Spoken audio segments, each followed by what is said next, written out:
दर्शकों, आखिर पापी लोगों पर लक्ष्मी जी क्यों प्रसन्न रहती हैं?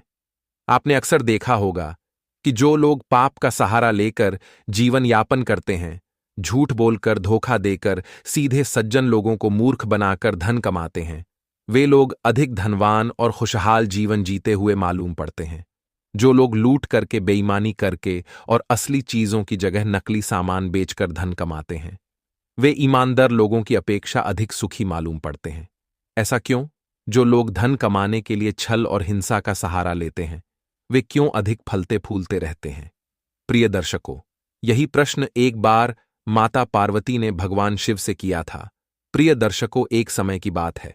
भगवान शंकर और माता पार्वती कैलाश पर्वत पर विराजमान थे और दोनों में विचार विमर्श चल रहा था। माता पार्वती प्रश्न करती थी और भगवान महादेव उनके प्रश्नों का जवाब दिया करते थे। दोनों अपने अपने प्रश्नों में और उनके उत्तरों में उलझे हुए थे। तब अचानक माता पार्वती भगवान शिव से कहने लगी, हे भगवान, आप तो स्वयं तीनों लोकों के स्वामी हैं, तीनों लोकों के रचता है, तीनों लोगों का संहार करते हैं, क्योंकि ब्रह्मा विष्णु महेश तीनों एक ही शक्ति है, तीनों एक ही शक्ति के अलग अलग रूप हैं। माता पार्वती बोली, हे देवाधिदेव, मैं आपसे यह जानना चाहती हूं कि संसार में जो पापी लोग होते हैं, अत्याचारी लोग होते हैं, अहंकारी लोग होते हैं, हमेशा सीधे सज्जन भोले भाले लोगों को कष्ट पहुंचाते रहते हैं, कभी धार्मिक कार्य नहीं करते, वे लोग सुखी क्यों रहते हैं, क्यों धनवान होते हैं? अक्सर ऐसे लोग बहुत बड़े वैभवशाली होते हैं। क्या देवी लक्ष्मी ऐसे ही लोगों से अधिक प्रसन्न रहती है? मैं इस बारे में आपसे जानना चाहती हूं। जब भगवान शंकर ने माता पार्वती की बात सुनी तो भगवान शंकर कहने लगे, देवी पार्वती, यह संसार सागर है, इसमें क्या क्या होता है इसकी कल्पना भी नहीं की जा सकती। चलो, तुम्हारे प्रश्न का जवाब मैं एक उदाहरण से समझाता हूं। दर्शकों, इस प्रकार भगवान शिव माता पार्वती को साथ लेकर पृथ्वी का भ्रमण करने के लिए चल देते हैं। भगवान शंकर कहते हैं, देवी पार्वती, तुम्हारे प्रश्नों का समाधान भी हमारी इस यात्रा में छुपा हुआ है। अब तो माता पार्वती और भगवान शिव ने अपना भेष बदला और एक गरीब ब्राह्मण और ब्राह्मणी बनकर दोनों जंगल के मार्ग से पैदल चल दिए। मृत्युलोक में भ्रमण करने के लिए चलते चलते उन्हें रास्ते में एक कटे हुए वृक्ष की जड़ मिली, जिसकी पृथ्वी से थोड़ी ऊपर ठूंठ निकली हुई थी।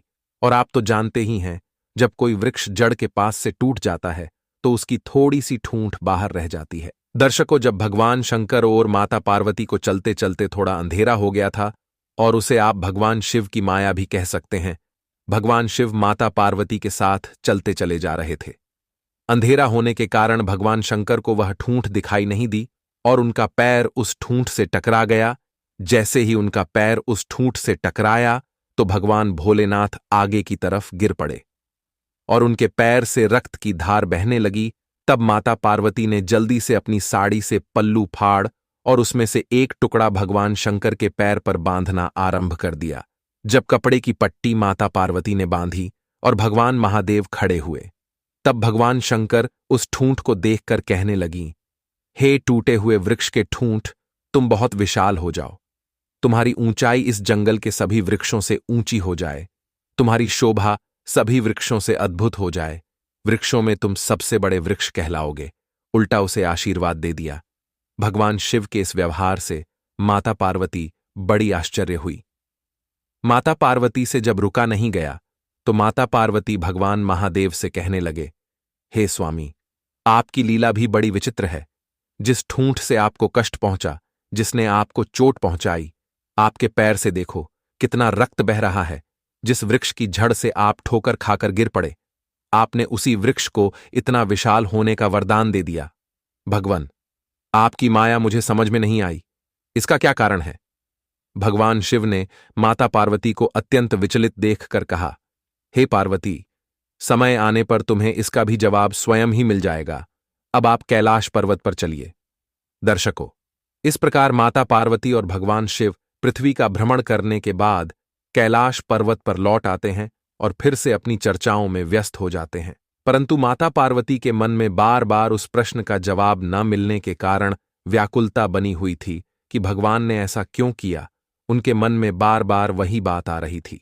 एक दिन माता पार्वती कहने लगी, हे भगवान, मुझे यह बताएं कि संसार के पापी लोग, पापी मनुष्य जो अहंकारी है, जो दुष्ट प्रवृत्ति के होते हैं, वे लोग सुखी जीवन क्यों व्यतीत करते हैं? दुष्ट लोग क्यों ज्यादा समृद्धशाली होते हैं? तो भगवान शंकर ने फिर कहा, पार्वती, इस प्रश्न का जवाब आपको समय के अनुसार मिल जाएगा। आप कुछ समय इंतजार कीजिए। दर्शकों, उसी काल में जो ठूंठ था, जिसको भगवान शंकर ने विशाल होने का वरदान दे दिया था, अब तो वह ठूंठ बहुत विशाल वृक्ष के रूप में परिणत हो गया। उस ठूंठ से एक अंकुर फूटा और धीरे धीरे एक विशाल वृक्ष का रूप लेता चला गया। वह वृक्ष अब बहुत बड़ा हो गया था और जितने भी उस जंगल में वृक्ष थे, उन सभी वृक्षों से उसकी ऊंचाई बहुत अधिक हो गई थी। धीरे धीरे वह वृक्ष लंबी लंबी खा वाला और घनी छाया वाला बनता चला गया। दूर दूर तक उसकी छाया फैली रहती थी। इसी बात का उस वृक्ष को मद होने लगा।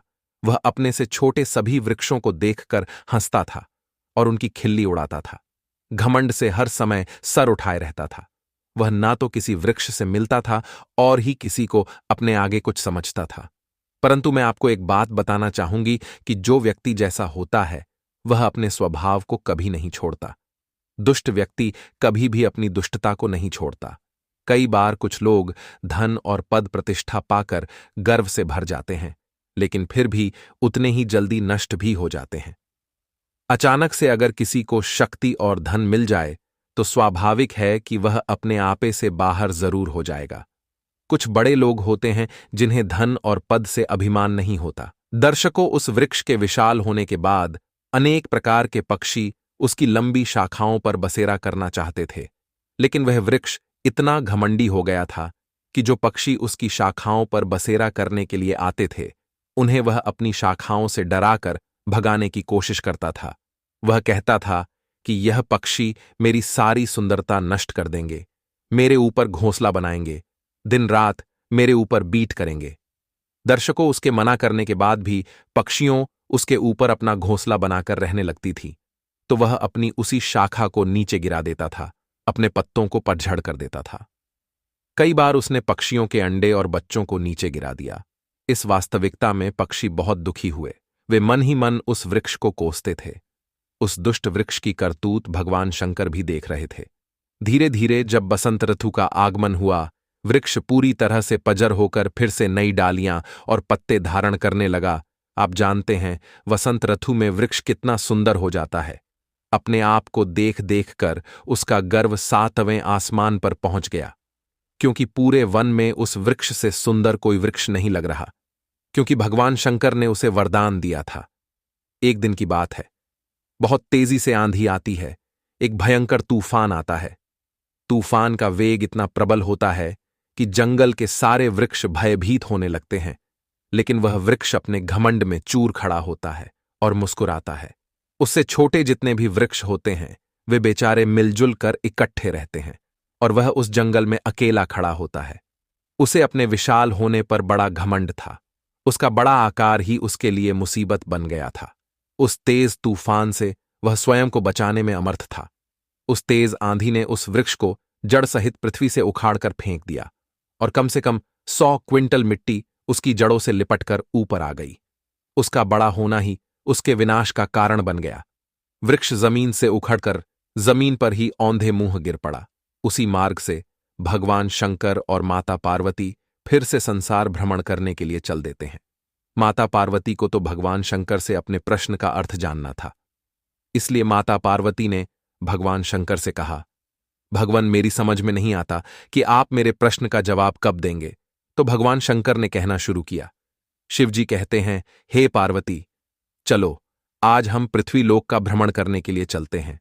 श्रोताओं, इतना कहकर बातचीत करते हुए भगवान शिव और पार्वती जी साथ साथ जंगल के रास्ते से चल पड़ते हैं, जिस रास्ते में वह विशाल वृक्ष जड़ सहित उखड़कर नीचे पड़ा हुआ था। दर्शकों, भगवान शंकर और माता पार्वती फिर उसी स्थान पर आ जाते हैं। जब उस वृक्ष को गिरा हुआ माता पार्वती ने देखा तो भगवान शंकर से कहने लगी, हे देवाधिदेव, आपकी लीला भी कितनी विचित्र है। देखो, यह कितना सुंदर वृक्ष है, कितना विशाल वृक्ष है। इस वन में इसके मुकाबले का दूसरा कोई वृक्ष नहीं है। यह वृक्ष सबसे बड़ा है, सबसे सुंदर है। इसकी छाया कितनी सुंदर होगी, क्योंकि यह सबसे सघन भी है। तूफान ने कितना बुरा किया जो इस वृक्ष को जड़ सहित उखाड़ कर पटक दिया है। हे भगवान, ये देखो, बेचारा जड़ से ही नष्ट हो गया है। इसका क्या कारण है? हे प्रभु, इस सुंदर वृक्ष को आपने इतनी अल्पायु क्यों दी? इसका उल्लास क्यों कर दिया? भगवान शंकर माता पार्वती से कहने लगे, हे पार्वती जी, तुम भी बड़ी भोली हो, जरा गौर से देखो। यह वही वृक्ष है जिसे हम आज से कुछ साल पहले भ्रमण के दौरान देखे थे, और आपको ध्यात होगा कि इस वृक्ष से मेरे पैर में ठोकर लगी थी और मेरे पैर से बहुत रक्त बह गया था। मैं पृथ्वी पर गिर पड़ा था। यह वही वृक्ष है। परंतु हे पार्वती जी, मैंने उस समय इसे क्या वरदान दिया था? क्या आपको ध्यात है? दर्शकों, माता पार्वती बोली, हां प्रभु, मुझे अच्छी तरह याद है कि आपने इस वृक्ष को विशाल होने का वरदान दिया था। महादेव कहते हैं, हे पार्वती, यदि उस समय में उस वृक्ष को उखाड़ देता तो मुझे ना जाने कितनी मेहनत करनी पड़ती, और ना मैं उसको जड़ से उखाड़ सकता था। उसे जड़ से उखाड़ने के लिए मुझे अधिक श्रम करना पड़ता, तब कहीं उस वृक्ष को उखाड़ पाता। वह वृक्ष अत्याचारी और अहंकारी था, इसलिए उसका नाश करना मेरे लिए आवश्यक हो गया था। हे पार्वती, मैंने इसीलिए उस वृक्ष को विशाल होने का वरदान दिया था। इसीलिए मैंने उससे कहा था कि तुम इस जंगल में सबसे बड़े बन जाओ। हे देवी, देखिए, यह वृक्ष विशाल हो गया। यह वही वृक्ष है, और इन सभी वृक्षों से भी बड़ा हो गया। और जब यह बड़ा हो गया तो इसने फिर भी अपना अहंकार नहीं छोड़ा। इसके अहंकार ने ही इस स्थिति में पहुंचा दिया है। यह जंगल के सभी वृक्षों से अपने आप को बड़ा समझने लगा था। पक्षियों को अपने ऊपर बसेरा नहीं करने देता था। यह यात्रियों के लिए भी छाया देने से पहले पत्तों को झाड़ देता था। इसलिए यह वृक्ष बड़ा अहंकारी था और बड़ा पापी था। इसने अपने जीवन में कोई भलाई का काम नहीं किया। और याद रखना, जो लोग सिर्फ नाम के बड़े हो जाते हैं, उनसे किसी को कोई सुख नहीं मिलता। उनका जीवन लोहार की उस धौकनी की तरह हो जाता है, जो सांस तो लेती है पर उसमें जीवन का कोई अंश नहीं होता। जो लोग उस वृक्ष के स्वभाव के होते हैं, वह सिर्फ अपना पेट बड़ा करने में लगे रहते हैं, जो औरों को नीचा दिखाने का काम करते हैं। घमंड के कारण किसी को कुछ नहीं समझते हैं। वे अपने आप को ही देखते हैं और अपने ही शरीर से प्रेम करते हैं, जिनके अंदर अकड़ होती है। ऐसे लोगों को उनका ही अहंकार मार देता है। ऐसे लोग अपने उसी विशेषता के कारण मारे जाते हैं। यदि कोई इस तरह के स्वभाव वाला व्यक्ति बहुत बड़ा धनवान है, तो अधिक धन ही उसे मृत्यु के मुख में पहुंचा देता है। लक्ष्मी भी ऐसे लोगों के पास अधिकतर इसीलिए रहती है ताकि उनका सर्वनाश कर सके। आपने देखा होगा कि अधिक धन होने से मनुष्य में कई दोष आ जाते हैं। चींटा जब मरने वाला होता है तो उसके शरीर में पंख उगाते हैं। जमीन पर रेंगने वाला चींटा भी आकाश में उड़ने लगता है। वह उड़ान उसे विनाश की ओर ले जाती है। कहते हैं कि बड़ा होना सरल है, पर बड़ा बनकर जीना बहुत कठिन है। भगवान शिव बोले, हे देवी, यह वृक्ष जब छोटा था तब भी इसमें अहंकार था। मुझे देखकर भी यह झुका नहीं। जो छोटी सोच वाले लोग होते हैं, उनमें बड़े होने पर इसी तरह अहंकार आ जाता है।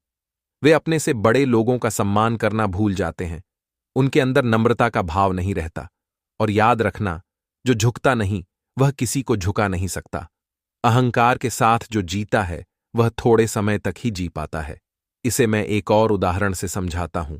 हे देवी, जिस तरह मुंह के अंदर जीभ और दांत होते हैं, जीभ जब मनुष्य पैदा होता है तब भी होती है और मरते समय भी होती है, और दांत जन्म होने के काफी दिन बाद आते हैं और मरने से काफी समय पहले टूट भी जाते हैं। दोनों में फर्क इतना है कि जीभ के अंदर नम्रता का भाव होता है, वह झुकना जानती है, इसीलिए उसकी आयु लंबी होती है, और दांतों के अंदर अहंकार रहता है, इसलिए वे बाद में आकर भी पहले चले जाते हैं। इसी तरह जिन मनुष्यों में अहंकार होता है उनका जीवन भी अति शीघ्र नष्ट हो जाता है। दर्शकों, आगे भगवान शिव कहते हैं, हे देवी, इस वृक्ष को उखाड़ने में मुझे बिल्कुल भी मेहनत नहीं करनी पड़ी। बड़ा होकर यह खुद बखुदा समय के लिए अर्थात अल्प समय के लिए धनवान बन जाते हैं, थोड़े समय के लिए सुखी हो जाते हैं और वैभवशाली हो जाते हैं। लेकिन जिस समय मैं उन्हें मौका देता हूं धर्म पर चलने का, उस समय यदि वे नहीं सुधरे, उनमें सुधार नहीं होता, तो हे देवी पार्वती, जैसे इस वृक्ष का जड़ सहित नाश हो गया, वैसे ही उन पापी मनुष्यों का भी अपने आप विनाश हो जाता है। भगवान शंकर कहते हैं, हे देवी, जो भगवान के भक्त होते हैं, जो अपने धर्म पर चलते हैं और धार्मिक नियमों के अनुसार अपना जीवन यापन करते हैं, जो किसी को दुखी नहीं करते, दूसरे के दुख से दुखी होते हैं, उन मनुष्यों का और उन प्राणियों का तो मैं हमेशा ख्याल रखता हूं। जैसे देखिए, इस जंगल में अन्य वृक्ष भी हैं जो मिलकर रहते हैं। तूफान का वेग उनका कुछ भी नहीं बिगाड़ सका। दर्शकों, भगवान शंकर की बात सुनकर माता पार्वती बड़ी प्रसन्न होती है और भगवान शंकर से कहती हैं, हे प्रभु, अब मुझे आपकी बात समझ में आ गई है कि क्यों पापी लोगों के घर देवी लक्ष्मी रहती है। आपकी माया का कोई पार नहीं पा सकता। दर्शकों, इस प्रकार माता पार्वती को प्रसन्न कर भगवान शिव कैलाश पर्वत पर लौट जाते हैं। इस कहानी से यह सीख मिलती है कि अहंकारी और पापी लोग का अंत निश्चित रूप से विनाशकारी होता है, जबकि धर्म और नम्रता का पालन करने वालों का जीवन स्थिर और समृद्ध होता है। दर्शकों, अगर आपको ये जानकारी पसंद आई हो तो एक बार कमेंट पर हर हर महादेव जरूर लिखें। साथ ही हमारे चैनल को सब्सक्राइब जरूर करें। धन्यवाद।